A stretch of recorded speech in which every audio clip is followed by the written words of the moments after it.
Des millions de personnes que nous voyons aujourd'hui dans les rues portent des drapeaux et envoient un message à l'ennemi. Nous restons fermes dans la défense de l'intégrité territoriale de notre pays.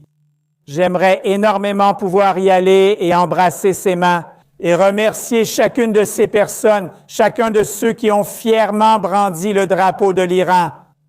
Un jour, j'ai dit, avec toute la sincérité, que je suis prêt à sacrifier ma vie pour ce petit bébé iranien d'à peine un jour.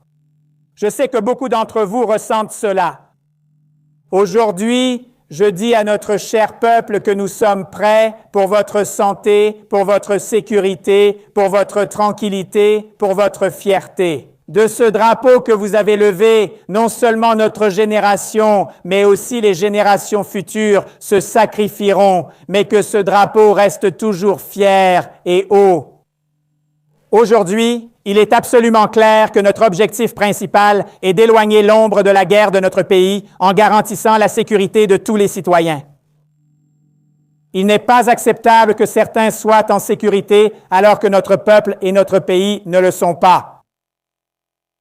Elle vient tout juste de Téhéran, une menace qui paraît grande dans le discours, mais qui rappelle beaucoup un scénario que le monde a déjà vu se terminer par une défaite.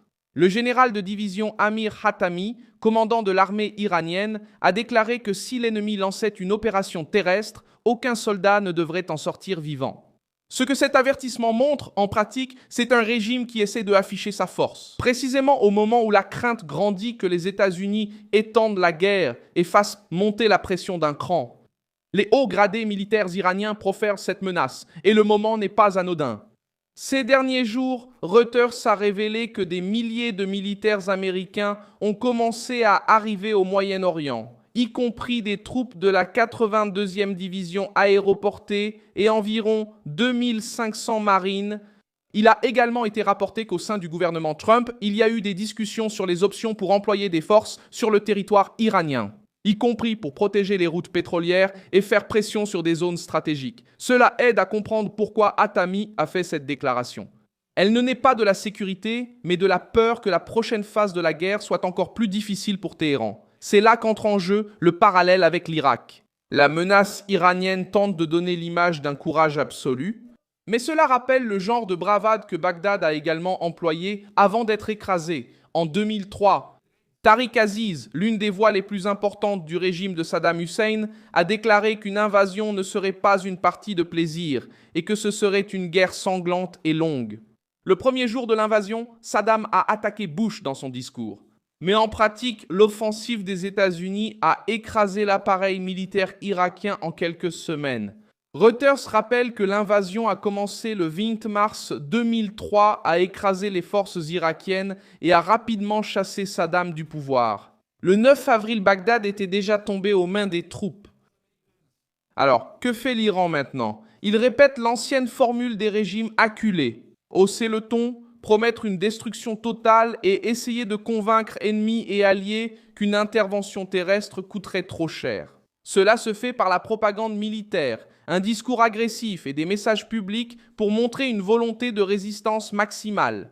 Mais ce type de langage peut aussi révéler une faiblesse lorsqu'un commandement militaire doit dire que personne ne sortira vivant. Il essaie de compenser par la rhétorique ce qu'il n'est plus capable de garantir sur le plan stratégique et aujourd'hui, la situation stratégique s'aggrave. Pour Téhéran, Donald Trump l'a rendu encore plus clair dans un discours télévisé, affirmant que les États-Unis sont proches d'atteindre leurs principaux objectifs.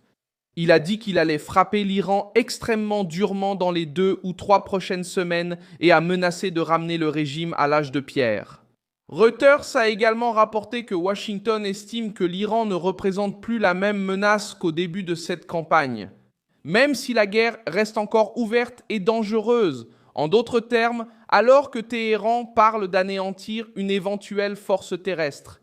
La Maison-Blanche parle comme si elle croyait avoir déjà brisé l'échine de l'ennemi, là où ce conflit pourrait éclater avec plus de force. Reuters a révélé que, parmi les possibilités, des missions liées à l'île de Karg, centre vital pour l'exportation du pétrole iranien, et des actions pour garantir le passage des navires.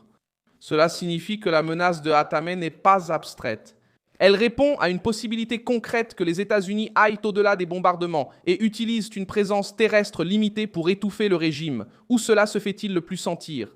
Pourquoi cette comparaison avec l'Irak pèse-t-elle autant? Parce que Bagdad aussi a misé sur l'intimidation. Bagdad a également promis une résistance féroce et a aussi tenté de faire croire que les Américains paieraient un prix insupportable. Mais le résultat initial a été tout le contraire. L'État irakien a été brisé, Saddam est tombé et la capitale a été prise en moins de 3 semaines. Reuters elle-même rapporte également que, lorsque l'invasion était déjà certaine, Saddam a demandé à ses généraux s'ils pourraient retenir les envahisseurs pendant 2 semaines. Cela montre que, derrière la rhétorique publique, il y avait une conscience de la vulnérabilité. Dans le cas iranien, l'impression est désormais semblable. Le discours est celui de la force, mais le ton trahit une certaine appréhension. L'Iran vient de répéter le langage de défi que l'Irak avait utilisé avant d'être écrasé par les États-Unis. Téhéran essaie de transformer la menace en dissuasion, essaie de vendre la peur à l'adversaire, essaie de paraître prêt pour un affrontement total. Mais l'histoire montre que ce genre de bravade, lorsqu'elle apparaît trop tard et sous une pression militaire croissante, peut sembler davantage un symptôme de faiblesse qu'une preuve de force. L'Irak a tenu un discours belliqueux et a été écrasé. Maintenant, l'Iran parle d'exterminer toute force terrestre ennemie. Précisément au moment où les États-Unis renforcent leurs troupes, haussent le ton et agissent comme s'ils voyaient un régime déjà affaibli.